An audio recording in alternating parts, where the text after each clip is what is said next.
They both make more money by having more sick and more claims because they can just make up for it the next year as they raise the premiums. Brett, how did you find Carnivore? Hi, Dave. I found it indirectly. I found it through my brother. There was a sibling dinner that we had for my sister's birthday. He dropped a bunch of weight. I said, "How'd you do it?" He said, "I've done this low carb keto thing." That of itself was all of the conversation that night, but it struck me so strangely because I came out of the corporate wellness disease management worlds for a decade. And 20 years before that, the health insurance, life, disability insurance brokerage and company side of things. And it just, in all of those 30 years, nobody'd ever mentioned the words low carb or keto to me before. So it was like he was speaking another language, and I didn't really know what he meant by that. So we let it go. We went our own ways again, and I went and played a platform tennis tournament the next day in Chicago. Struggled because I was 115 pounds heavier. And I was so thoroughly disgusted with myself. I came home and I'm like, what is it that my brother mentioned? What is this low carb keto thing? I kind of went into a deep dive to try to figure it out. I initially got very nervous for him, thinking that this might be some fad diet because I started seeing conversations about you don't have to worry about saturated fat. You don't have to necessarily worry about LDL in certain circumstances. And I'm like, oh my God, this is against everything that the industry preaches about, that clinical guidelines go against. And so it freaked me out a little. And so I went on a mission to try to find the definitive research to share with my brother. That wound up breaking my brain because every time I kept digging in, all I found was more support for it, where it just didn't make sense to me. And I basically broke my own brain. And because I put about 60 hours into that over 2 months. And I said, well, I talked to myself and I became an advocate for it. And I started jumping in and I kind of, I lost 115 pounds in 9 months. And I jumped back into the corporate wellness disease management worlds within 3 months on the first 60-pound weight loss. And I thought, oh my God, I'm going to change the world. And we can leave it there as far as how I kind of got into it, because there is the last recording as well that people can go back and hear a longer version of that story. Well, one of the things that, as I got back into a new disease management company, and I was like feeling just on an incredible emotional high because I'm at the moment, and this is March 2019, I'm like, oh my God, in a few more months, I'm going to be thin again. And I'm not on any blood pressure medications. I'm not on any metformin or insulin or anything. And I'm going to be bulletproof. I'm going to live forever. This is going to be great. I can go change the world. And all of a sudden it hit me because part of my epiphany is that I realized disease management is such a flawed concept. It should be a disease reversal world. And I found Virta Health, a company that now is a major player in the disease reversal industry for the Fortune 500 and large employers across the country. And, so it hit me suddenly. I'm like, oh my God, what am I saying? I know better than to go down this rabbit hole and think that just because I'm going to be thin, that I could be great. Because the founder of Virta Health won the 50 and over Ironman competition in Hawaii, and came back and was almost full type 2 diabetic, pre-diabetic, and that blew his mind. He went down the same rabbit hole I did years later and came to the same conclusions, and he had the resources to do what he did, which was just phenomenal. So that, and back when I was in college, and my roommate was on the cross-country team, and he bought the complete book on running by Jim Fixx, and it was the Bible and the best-selling book in the bookstore. And Jim Fixx at 52 died on a jog, 5K run, of a heart attack. So I'm like, being thin doesn't mean anything. If you don't have metabolic health, you're not where you need to be. So I decided that to resolve this in my own head. 10 years, I was 55 at the time, 61 now. And I'm just like, well, at 45, as part of my corporate wellness world, I went and got a CT heart scan just to be part of understand the process, see what it's all about. I had a zero calcium score at that point in time. So I just said, well, I'll go get another one. If I come back again with another zero, I can celebrate, because that would be the biggest obstacle potentially in my future. And unfortunately, I learned 2 days after the test that I had a score of 268.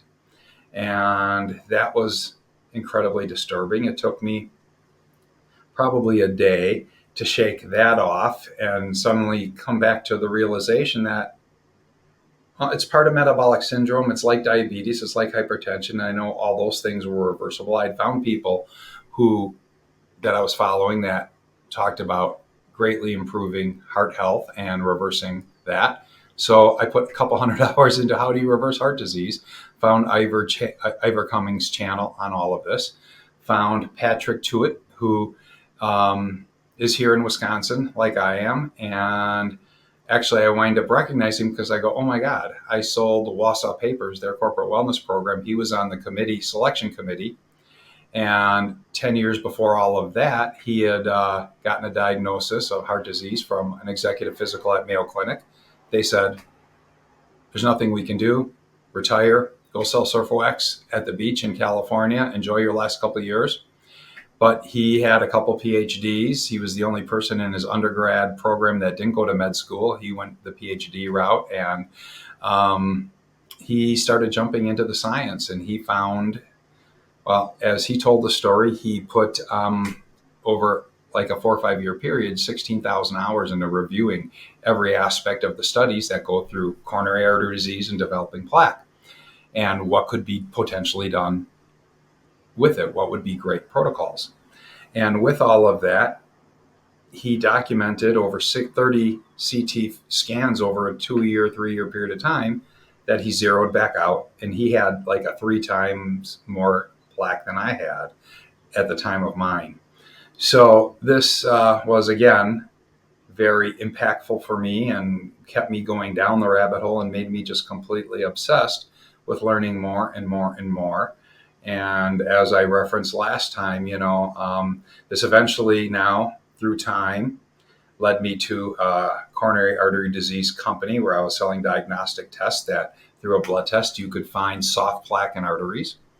And that company unfortunately couldn't survive COVID. Doctors weren't seeing at the time their patients, let alone yet a rep they didn't know about, a test they've never heard of before. And they don't believe that these things are possible to be done anyhow, the whole disease reversal thing. They're still not up with where the literature is. So I have, since all of that, launched a health coaching business. I've got a website that is called mymetaboliclife.com and a Facebook page called mymetaboliclife.com. And I'm launching a My Metabolic Life YouTube channel. And you can go subscribe, but there's zero content, but about to be some very soon. And I then started helping people. And it's really kind of my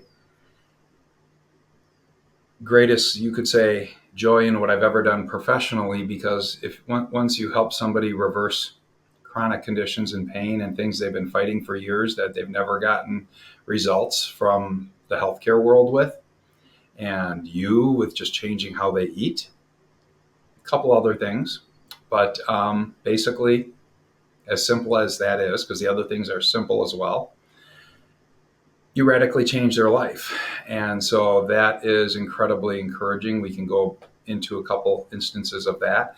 But the other great thing that I love more than anything else other than that is the same way I broke my brain in 2018 and realized that, oh my God, the 3 industries that I've worked for have everything completely all screwed up.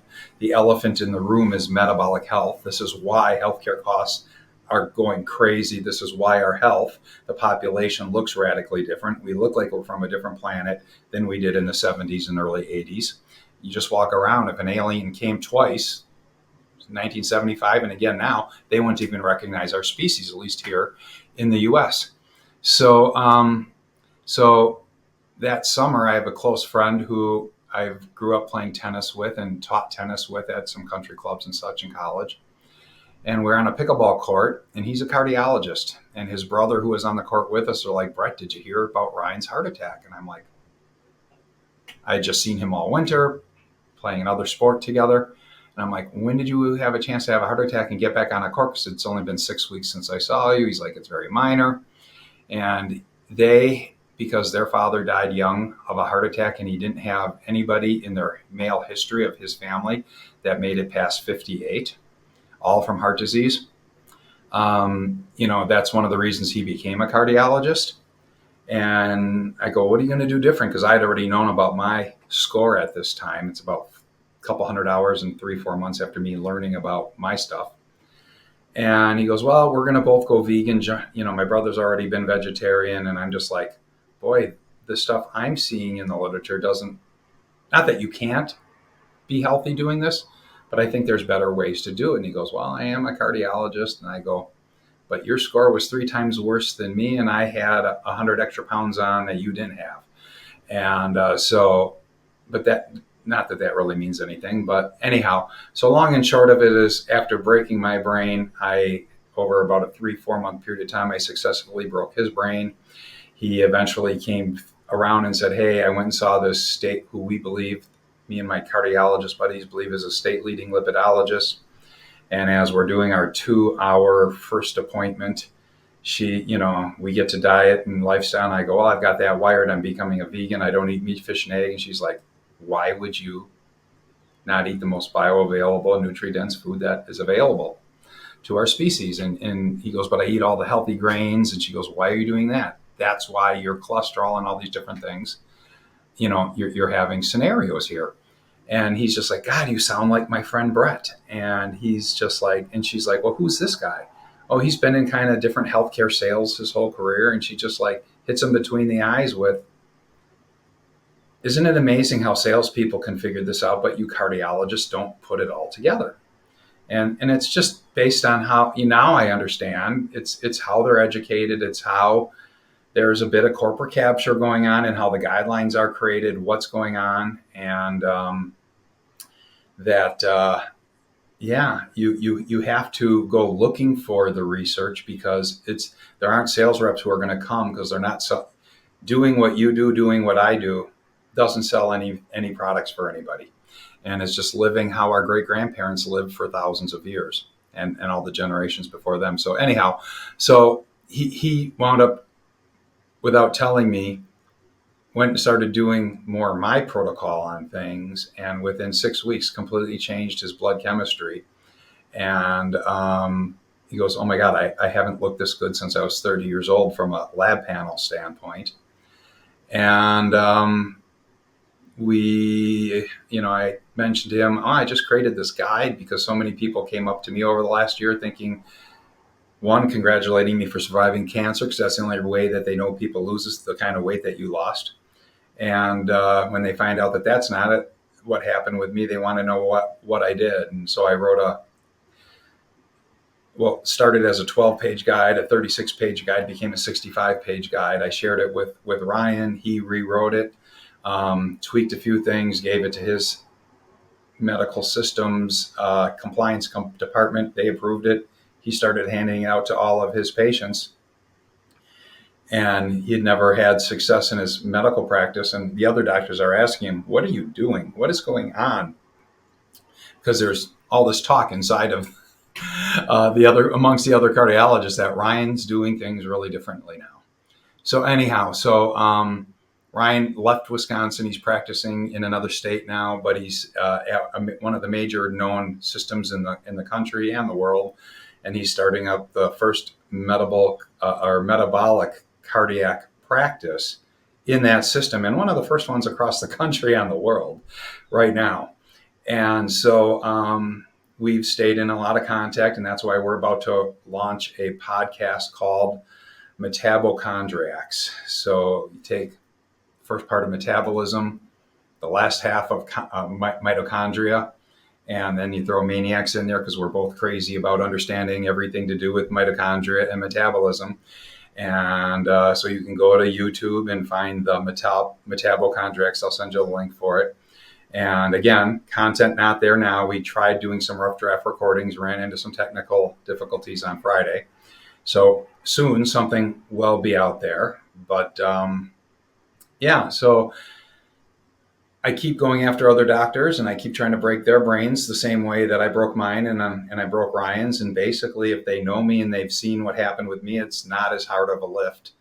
So you're going after other doctors, like you mean like from your industry experience and the people you've met, you're talking to doctors again that you know and just saying, hey, there's another way.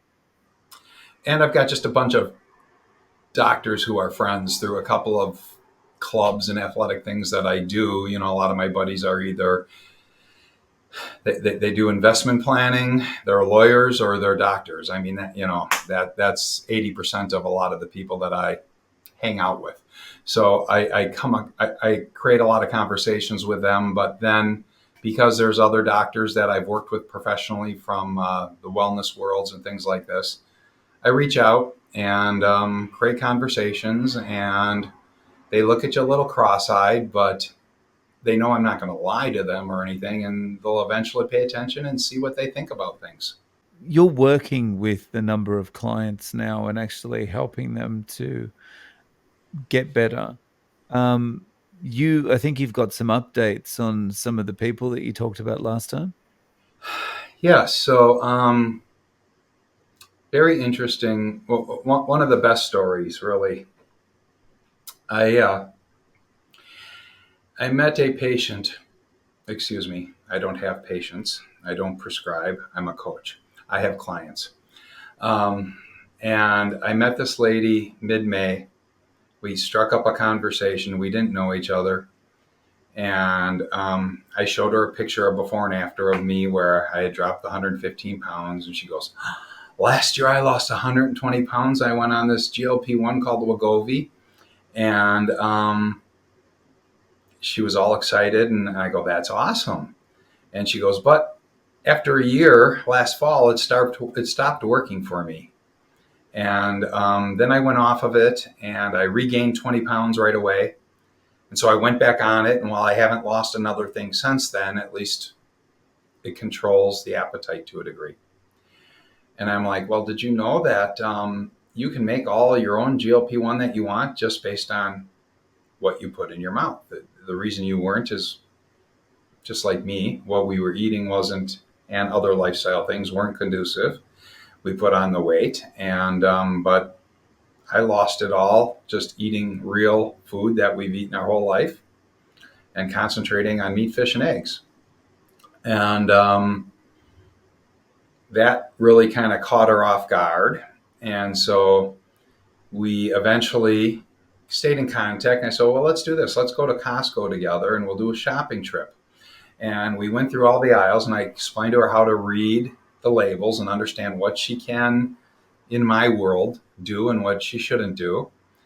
And we went and, we went our own ways, and she was very thankful and very happy. And I just took 2 days later and I followed up with her just to say, how's it going? Have you been eating this way now? She goes, oh no, I still had other food in the house. And I'm like, I don't think you should really be penny wise and pound foolish with your health. You've got a lot of health challenges. You're on a lot of medications. I would kick it in right now if I were you. And so she did. And over a 5-6 week period of time, her metabolism started flipping. She went from the new metabolism that most of the world lives in, sugar burner, to the one that we're all born in, fat adaptive, also called fat burner. And as that transition started happening over 5-6 weeks, suddenly, this is a woman who lived with rheumatoid arthritis for 20 years, had to talk herself to get out of bed every morning because the pain was so bad, had bought canes to walk with. And she then, right before our last episode 2 weeks ago, we get together about once a week for a face-to-face. And we were sitting in a car talking, and she goes, check this out. And she got out of her car and went along the sidewalk. And big smile on her face, twinkle in her eye, and she's looking at me. And I didn't really pick up on what she was doing other than she looked great and she's moving great. And, and I go, well, what were you trying to get me to see? And she goes, did you see how light I was on my feet? How I'm walking with no pain? And that was just 5, 6 weeks of eating real food. No junk food, flipping the metabolism.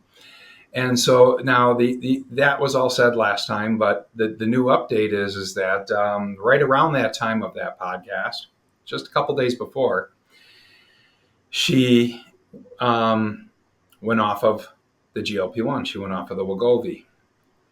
And and in the 2.5 months we've been working now, 9 weeks more like, she's dropped 20 pounds that she had not been able to do anymore. She has been off the Wegovy for over 2 weeks. We were just talking 2 hours ago. And she's like,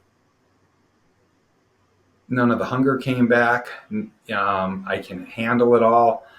I'm still losing weight without being on it.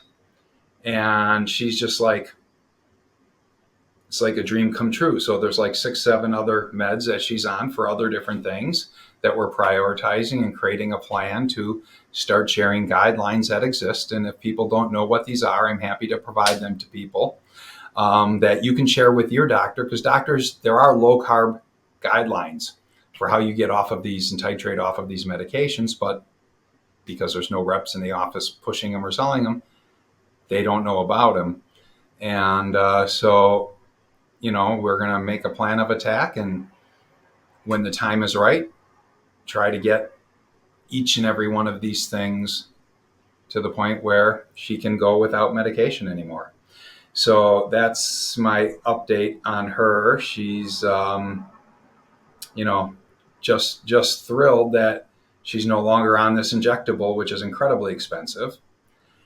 And she's making all the GLP-1 naturally in her colon all by herself. So that's a pretty awesome additional success story since the last time. Yeah.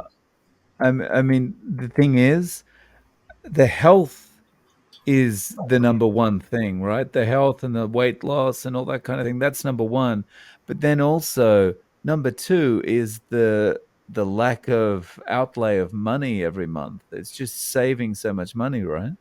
Oh God, yeah. I mean, that's an incredibly expensive prescription. That one alone, forget about everything else that she's on and still hoping to get over. But two pieces of playing off of what you just said there that are so critical is that all of that time while on Wegovy, while that first year there was success in losing weight,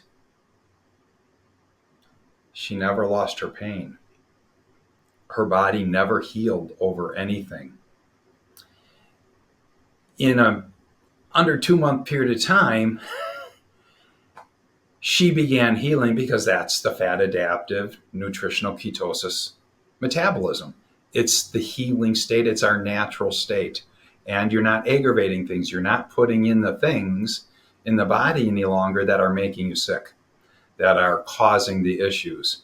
So a combination of you're in the metabolism where the body naturally heals. You're not creating more aggravation with the processed food and garbage that most people put in their bodies day after day after day. And the healing just naturally happens. So there's that. But to get off of the drugs is just so empowering, which brings me to another story, if you'd like me to go into, with a doctor friend of mine that I was also talking to today. So last time we chatted, I'd mentioned that, beyond breaking brains of some doctors, there's some that I've shared information with that they share with their patients.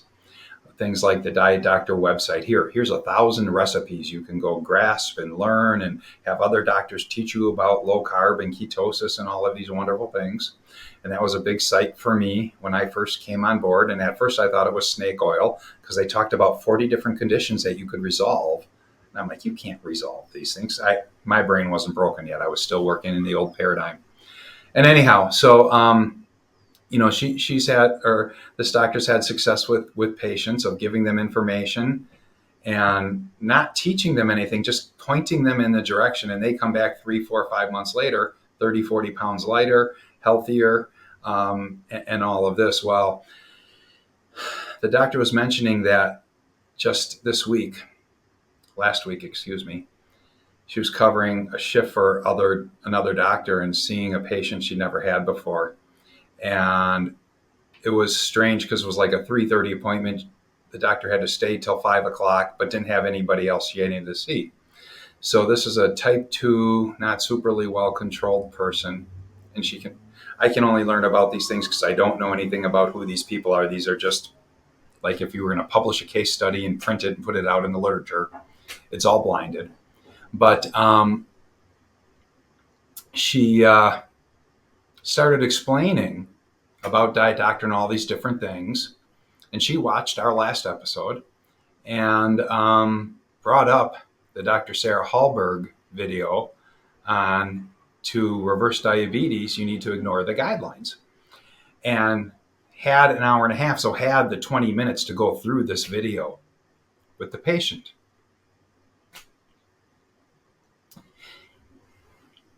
She's like, he started crying. He realized he could do this because he was so not wanting to be. Dang it, I didn't want to do this again. He did not want to be on medications. He wanted to try to do this naturally. He was very averse to taking medications. And when he saw that this can be done, like me talking about it, he melted. And that's what this all does to people and for people. So, yeah, I mean, I'm right now in the process of, there's another buddy of mine who is a doctor who we see eye to eye on a number of different things, but he wasn't quite ready, and he's not in that kind of a practice. He's in a different kind of practice, so it's not going to have huge impact on people like this other doctor can.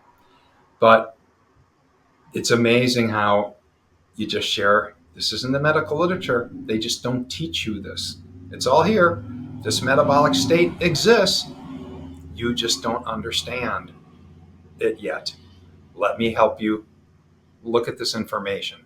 And they lose their mind. And now all of a sudden, they're all about improving somebody's metabolic health. The goal becomes, instead of managing and titrating up doses of medication, it all comes about, how many meds can I get them off? How can we slowly remove and lower the doses on these things? But they have to be able to make those changes. And Virta Health showed, which is the type 2 diabetes reversal company, on a study that just came out in March, that they took two groups of people that came off these, whether it's Ozempic, Wegovy, GLP-1, and Agnes, and the group that went off without going on a ketogenic diet all regained their weight. The group who went on a ketogenic diet kept losing weight, maintained the weight loss, but that's the thing. The other people didn't. They just continued eating the way they always had their whole life. They never understood that you should be trying to create health. And that's what my client, her goal, that she understands the weight loss is a side effect to improved health. And it's all about the improved health. It's not about the weight. Yes, we all want to be thinner. We all want our body back and all of these things, but it's about health. And that's what she's focused on. And it's just really kind of pretty cool. Another thing that came out of the last episode we did, I was so impressed with the amount of people who are so knowledgeable of your subscribers. 70,000, congratulations on hitting that milestone. Yeah, it's just incredible. But the number of people who were also aware of Dr. Sarah and that video, and how that was such an epiphany for me, and it was an epiphany for so many of them. The love that they all had. They understood why I got emotional. But the other thing, changing topics, that got a lot of play in the descriptions underneath the video, not everybody who I come across is ready to start tackling words like carnivore. It can be a scary topic the first time you hear it. So even before I really went slowly from kind of 20 and under total carb keto to truly being a carnivore now, I glommed onto the word nutrivore because it's all about eating the most nutriently dense, bioavailable food that is available. Then you share a couple videos that show, well, here's the spreadsheets of the nutrition and all these different things. You help them understand what bioavailable means. Okay, there's 20 grams of protein in this source over here, and there's 20 grams of protein in this meat, fish, and egg. You absorb 98% of the meat, fish, and egg. This plant based protein, you absorb 40, 50% of. You need to eat 2 to 3 times to get the same level of satiety and protein and nutrition. And, you help people figure it out. But I'm not going to, if somebody is committed to a vegetarian and vegan type lifestyle, I'm going to just guide them through what they need to do for that, because it's, to me, this is all about what is called metabolic therapy. And with metabolic therapy, you can do anything. You can reverse bipolar, anxiety, depression, schizophrenia, epilepsy. You can, along with other tools that impact mitochondria health, like red light therapy, you can heavily impact Parkinson's and Alzheimer's in this metabolic state. You reverse heart disease, hypertension, diabetes. You can reverse, and there are people curing cancer who weren't eligible. If you have a glioblastoma brain tumor, most places don't do much chemo and radiation on you, because depending upon where the tumor is, they can't get at it and do anything. But there are people now melting away and surviving and no longer having cancer tumors from glioblastomas with metabolic therapy and there's a press pulse method to cancer treatment with metabolic therapy, where you're doing a full court press all the time by staying in nutritional ketosis and keeping your carbs really low. Let your body just make the amount of glucose that it needs, but don't give it any extra help. I was just meeting with another friend of mine who's going through cancer, and we're talking about, I'm like, okay, when you're giving yourself bread, you're feeding the cancer. When you're eating meat, fish, and egg, you're giving your body the nutrition to fight the cancer. And that, I could see that being very impactful in that person's eyes at that moment. And but then the pulse is, so there's only two fuels that cancer can use: glucose, and it needs 10 times the amount of glucose as any other cell in the body, and glutamate, which is an amino acid.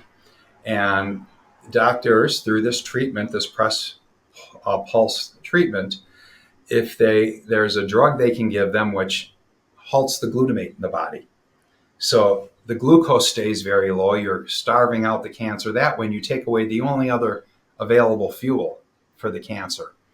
And so there's people around the world curing their cancers with metabolic therapy. I'm not saying don't listen to your oncologist. I'm not saying don't do chemo, don't do radiation. I'm saying be knowledgeable about every way you can come and battle this stuff.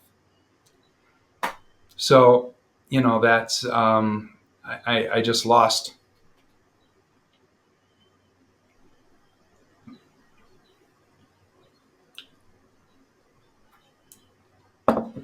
And it's not even a super close friend, but it's pissing me off because I was at a funeral for somebody younger than 70, 65-ish, died of cancer. Got 3 friends battling it now. And I know if they were all nutrivores, most of them probably never would have had cancer in the first place. And they'd be fighting it much better if they, get on top of this. And there is not a cancer center currently in my state, Wisconsin, that uses metabolic therapy. There's 16 across the 16 cancer centers across the country, some incredibly well-named, well-known Cedars-Sinai at UCLA and LA that are doing it. And I met with the now retired managing editor for 25 years of the largest paper here in the Milwaukee metropolitan area, largest paper in the state. And I'm just like, I want to do an op-ed, an editorial type thing where I go and interview all of the healthcare systems and have them explain to me why they're not offering metabolic therapy, because it's the only hope for certain cancers that exists out there. And we're losing 1,700 people a day with current standard treatment. It's the number 2 cause of death in the country. Number 1 is heart disease. Number 2 is cancer. Dave, are you aware of what number 3 is? No.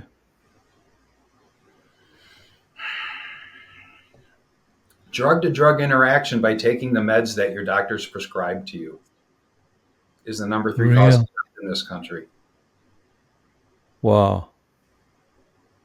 And you and I both know, because if people utilize our native metabolic state and they use, when they have conditions, a metabolic therapy approach to the diet, they use a medical strength, not just low carb, that 90% of the drugs that are used in this country don't need to be used. If we wipe that out, we just wiped out the number 3 cause of death in America.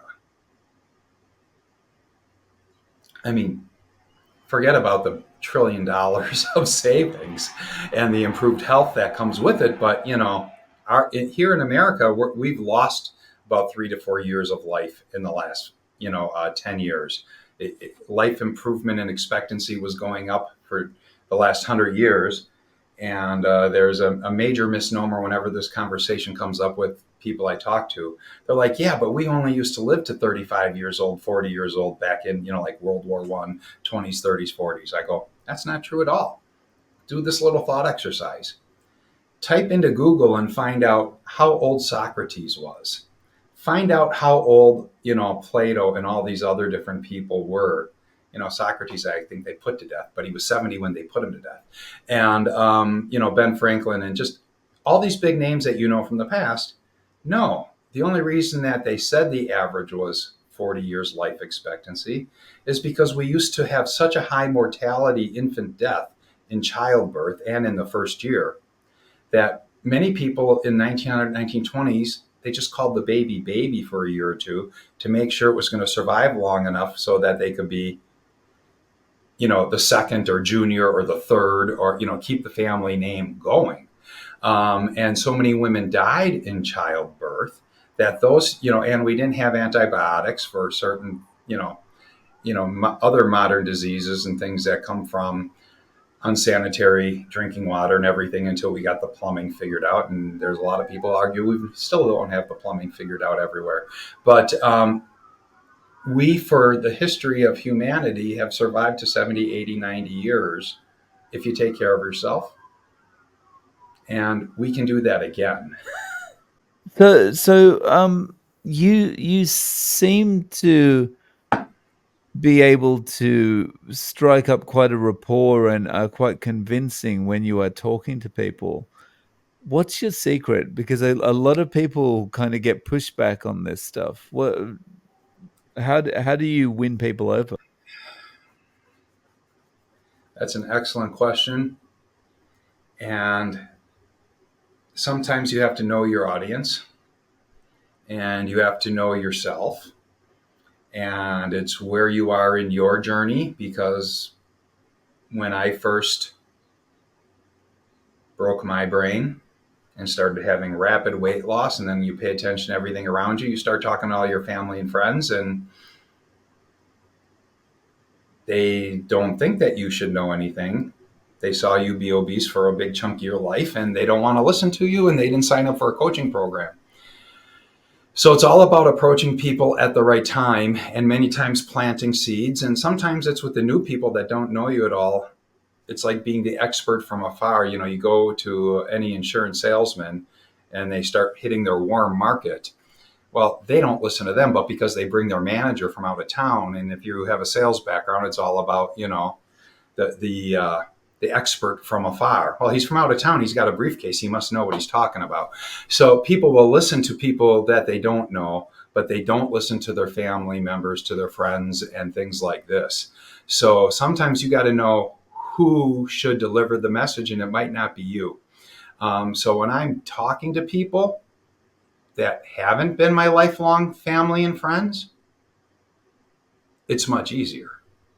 When you say, well, I've got this coaching business and now here's a website, you can go look at these resources and here's testimonials from people that I've radically changed themselves. And you hear my story on what happened with me. And oh, by the way, I was a certified health coach when I became morbidly obese. I wasn't a practicing health coach. I ran sales and marketing for the company. But I understand all of the psychology behind motivational interviewing and meeting them where they're at. And I know how to do these things. And just one other thing hit me with when you were saying that is that my first sales manager, when I was selling business telephone systems in 1986, right out of college, and the sales training, they're like, ye who makes the most money tells the best story. And I was just talking with my client today that I told you about with getting off the Wegovy and all. And she's just like, you just tell the best stories, Brett. And I go, it all goes back to my sales training. I go, you got to know how to present. You got to, now I will have what you will call diarrhea of the mouth, and I like to talk too much. And, you got to kind of bring it back and ask questions and then come back with another, once you do this for a while, you have all the different stories for all the different scenarios and you perfect them and you get them better over time. Most people aren't going to do that, but most people aren't trying to run a health coaching business either, and accomplishing incredible successes that people for decades haven't been able to accomplish when working with their doctor. And that catches people's attention, and you start talking about, oh my God, the benefits industry is changing. Even United Healthcare, the largest health insurance company in the country, created a company by the name of Level 2 to compete with Virta Health. So there's somebody else out there just using the ketogenic diet to reverse type 2 diabetes and put it in remission. So it's growing. And if you know enough of the stories about what's going on in the world, you share stories, you plant seeds. They don't all grow right away. Sometimes it takes 6 months. Sometimes it takes a couple of years. But as I've been going back to people I've been working with now that my website's going live, and there's 2 testimonials, there'll be 12 out there, and some from doctors, but you read the testimonials of what you've done and how you've helped people and everything like that, and it just gives you that much more motivation to go do it for the next person. I mean, I've never been shy. I'll talk to anybody at any time. And that's how I found the client, that I just told you about. We didn't know each other. We ran into each other. We started a conversation based on she was buying Gatorade. You don't see too many 70-year-old ladies buying Gatorade. Ask a question. Why are you buying Gatorade? Oh, I need to swallow this Miralax for my gut. Why are you taking Miralax? Oh, I've got all these different conditions. You pull out your phone, you show a side-by-side picture. That creates conversation. So, but, so many people that have radical, life-changing transformations in health, like your channel is just one of the greatest things that's ever existed out there. People get to tell their stories. It inspires other people. They go and make life-changing things. But the thing that is toughest for me early on is, and I've had to go back and apologize to people, I'm sorry that I threw too much information that you never asked for at you. But I had to learn how to control all of this. And we all have to learn how to control all of it because we have people we care about. We want them to be healthy. And just like I, for years, didn't figure it out, and I walked around obese, being a certified health coach, that creates a hell of a stigma in the back of your head. We all have stigmas. We all look in the mirror. We all understand what's going on if we have a weight issue or a healthcare issue. And we know that there's probably things we could do, but we failed so many times in the past. And it's not that we failed, it's that the conventional wisdom that was passed to us was incredibly flawed. And there's new knowledge out there, and it's just a matter of sharing it. So, you had 472 subscribers as of today out of 18,800 views of our last episode that left comments. And I kind of created a new little catchphrase because if they're going to make a comment, I'm going to like it and I'm going to thank them. And on an awful lot of them, I'm just like, thanks for watching. Enjoy your journey. Share what you learned. Let's change the world. We can all do it. Everybody can do it. You don't have to be the world's best storyteller to do it. You are your own testimonial as you walk around and change your life. Dave, I didn't want to do that again. I did a whole nother podcast from somebody who found me from your last podcast, and I got through the whole thing without getting misty or weepy once. So I don't know what it is about you and I together. Maybe it's me. I don't know. I don't know what it is, but I do. Movies can get me sometimes if I get emotionally connected to it. I'm a bit of a softie, but I don't tend to break down in sales presentations or when I'm talking to a client. Even though with this last client, and she gave you a super chat. Then I said, no, go buy him a cup of coffee. YouTube gets half the super chat. There's other ways to thank Dave for the information that he's doing. And, and then Jeff Sander, who introduced the two of us together, who was on your channel twice, was communicating with her because we're all from the same area here. And Jeff's going to come on my channel and as it launches and do all of that. So, the momentum is incredible. I mean, how long has your channel been alive, Dave? It's coming up on 2 years now. Yeah, it's almost 2 years. 70,000 people in 2 years. The word is getting out there. And now we got doctors sharing that in their offices. How cool is that? So here's something you mentioned before that I think is also a really good sign for the future. And that's you mentioned the biggest health insurance company. I think you said United. United Healthcare. Right. So they've now got this subsidiary called Level 2, which is focused on metabolic therapy to compete with Virta Health. Yes. This is a good sign because once a company starts spreading their risk, they know something's coming. They know things are changing. They totally get it. They totally know it. They totally see it. And they watched Virta for 6 years before for 5 years. But then they went out, and to United Healthcare's credit, they got Ben Bickman. They got Jason Fung to come in on the front end. They got Dr. Unwin from the UK to come in, and his wife, the psychiatrist or psychologist, whichever, but mental health provider, practitioner. And they use these people and others to create the model. And so, yeah, they're trying to do it right. They're doing a great thing, but part of it is a little bit cutting their own risk because their profits go up. You would think intuitively that if you're selling fully insured health insurance, and not to get too detailed into the industry and everything, but that the more claims you pay, the less money the insurance company makes. It's actually the complete opposite. What happens is and this goes in the symbiotic relationship between the healthcare systems that are in the PPO and HMO networks and the health insurance companies. They both make more money by having more sick and more claims because they can just make up for it the next year as they raise the premiums. They make a flat percentage on what's going on all of this stuff. So as it keeps getting more and more and more expensive every year, they're flat 1.5% profit.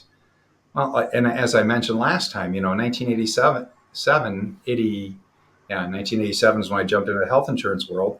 The first two corporate programs I sold, it was a $30 single premium. They're like $600 to $1,000 now.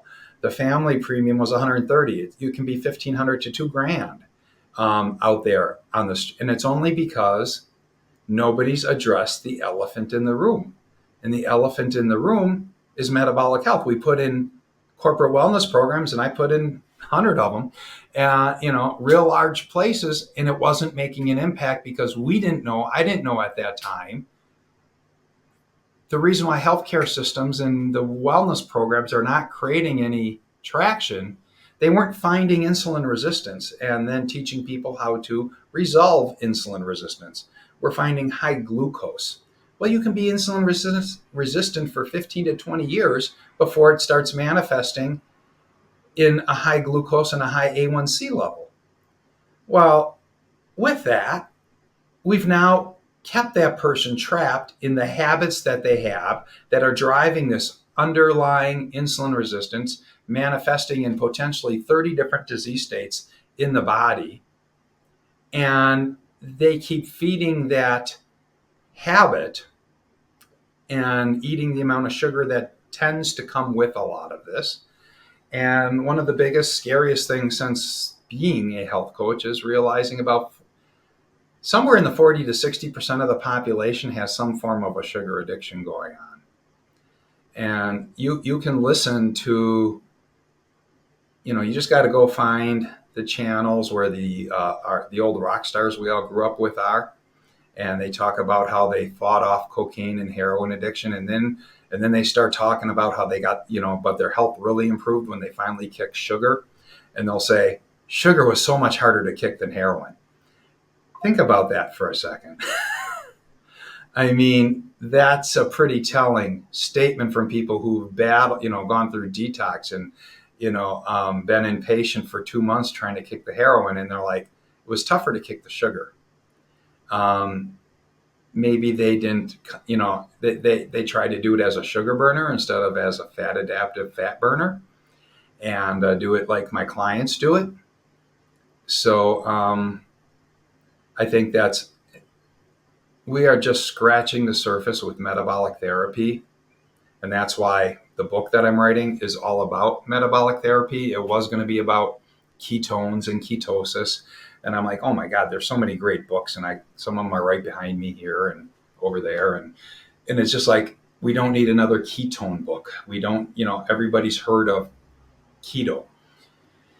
But few people realize that when you get serious about this, how you can reverse almost everything going on in your medical past.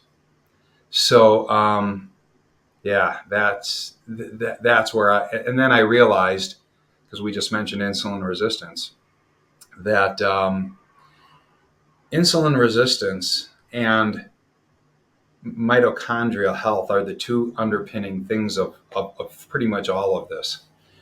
And it's not just the diet and the food. There's so much. It's almost, remember how Superman became Superman? It's a comic book, it's movies, it's fiction. But Superman became Superman because he left Krypton and he went to a non-native electronic magnetic field and the golden, our sun and all these things, you got a superpowers.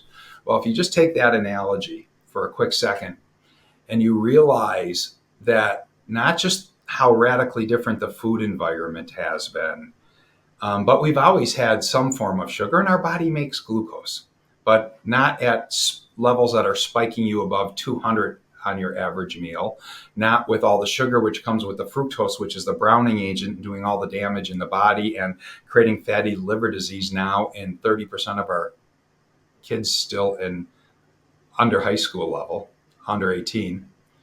And but the thing is that what we've done with modernizing our lives, we're now changing from incandescent bulbs that had the full spectrum and had red light in them, and now for battling zero climate change and carbon and all this, we've created all these LED bulbs which are creating blue light toxicity, and people are addicted to their phones. They can't not look at their phone every 30 seconds. They're on computers like what you and I are on right now. They're watching Netflix at 11 o'clock at night. And as they're getting exposed to all this blue light toxicity in the natural world, where our ancestors never had all of this, once 2:33 rolls a clock in the day, the blue light disappears. It comes out at 10. It goes away at 2:30. That's when the tan happens. That's when blue light, UV blue, hits our skin, changes our cholesterol in our skin to vitamin D, and 16 other things go along with all of this. And it just makes it an incredible thing. But you can go, there are people that are eating perfectly. And that's why I give away a first hour because I need to get to know somebody. Because if there's for a couple of different reasons, if there's a huge emotional attachment, we have cultural and other things. I'm a stress eater personally. I have a level of sugar addiction. I fully admit. I had what were my old comfort foods, the things I would go to at night late just to help me and put me in that food coma experience. But there are people that are eating perfectly, but because they're so teched out and their Wi-Fi routers right by their bed, and this messes with not everybody and not everybody in the same level. But we have what's called a non-native electronic magnetic field thing going on, which is messing with our circadian biology, which is messing with our mitochondria, which is messing with our ability to make metabolic water out of the electron transport chain. And all of these things add up. So, you can come at somebody who's not ready to talk diet and exercise right now, but we can change the terrain that they're living in. And suddenly they start sleeping better, they start feeling better. And just even starting there with somebody, before I mention the word nutrivore and bioavailability and start planting the other seeds and providing the education that somebody needs to tackle this. But you hit them where they're at, you meet them where they're at, you provide information, you tell a couple good stories, you let them see where the promised land is, that they can be healthy again. They don't need to be on the medications. One last thing I'll quick throw in. One of the toughest other aspects with all of this, and it's a perfect analogy when you compare it to alcoholism, is that one of the tough things for alcoholics is their social life is tied to that bar that they go and drink at. And that's where their other 6 best alcoholic buddies hang out with them. And suddenly, if they stop drinking, they've just lost their whole social fabric of their life. Well, as I'm learning about somebody's social fabric of their life and trying to plant seeds to help, because this is going to be a problem, because we have Thanksgiving, we have Christmas, we have Easter. Let me put it in this context. October 31st, we have Halloween around here. Trick or treat. A candy holiday that provides enough candy for kids to make sure they're getting an extra dose of sugar and fructose, high fructose corn syrup for the next 60 days, starting change of fall into winter. We follow that up in a week with the pie and turkey holiday, where everybody stuffs themselves so much that they fall asleep watching the football game when we walk away from the dinner table. 3 weeks later, we move into the Christmas and New Year's holiday season, where we're all and we're drinking at Thanksgiving. There's wine and beer and everything happening there. And the quickest ways to destroy your immune system is feed it sugar and alcohol. Now, on top of it, at my latitude that I live at, we only get, the sun goes away at 4 o'clock in the afternoon and isn't out until 6:37 in the morning. We have more dark than we have light, and we're not generating vitamin D, which is another anchor of our immune systems. So we're sugaring ourselves to death. We're alcoholing ourselves to death. Impairing our vitamin D levels. We've just created the perfect storm for what is called the cold and flu season. The cold and flu, I have not gotten sick in 6 years. I used to get chronic bronchitis and flu and all of these things. But I now have a kick-ass immune system. I don't get sick. Yeah. Yeah, I often feel myself like even when I feel like a cold's coming on, it never really fully comes on. It's like you have like half a day or a day of feeling a little bit weird and then it just disappears. It's Absolutely. I got COVID yeah. in January of 2020, and it was the first time that I would wake up every morning, have to go blow my nose for my whole life because we live with dogs and I have allergies to the dogs, and um, eventually become somewhat immune to them to a degree. But it's always just, and I, on the scratch test on your back where you got 36 different scratches to see what you react to, I react to 28 things. I don't have to blow my nose in the morning anymore. I just wake up and I go about my day. And my wife was seeing that for about 3 years and 2 years when COVID hit, and she realized I didn't get sick anymore. And we're talking on the phone. I'm like, because I work out of the house, and she's like, I go, got a little tickle in my throat and a little runny nose. I go, I haven't, and this is when COVID's all happening. And all she goes, you need to go get a COVID test, because she knew, she was aware I don't get sick really anymore. And so I went and got COVID, and many people at this is about 10 months into it and all, um, were quite freaked out and kept checking because I had to go live. My brother was for 3 months not at his condo. He went to Arizona for part of the winter. So I went and did my lockdown of being sick there. And everybody's checking on me, making sure I'm not about to die or anything like this. And I'm like, after one day, the throat and then the nose, I felt great the whole time. Brett, how what's the best way of people getting in contact with you? Um, well, my website, which is mymetabolichealth.com.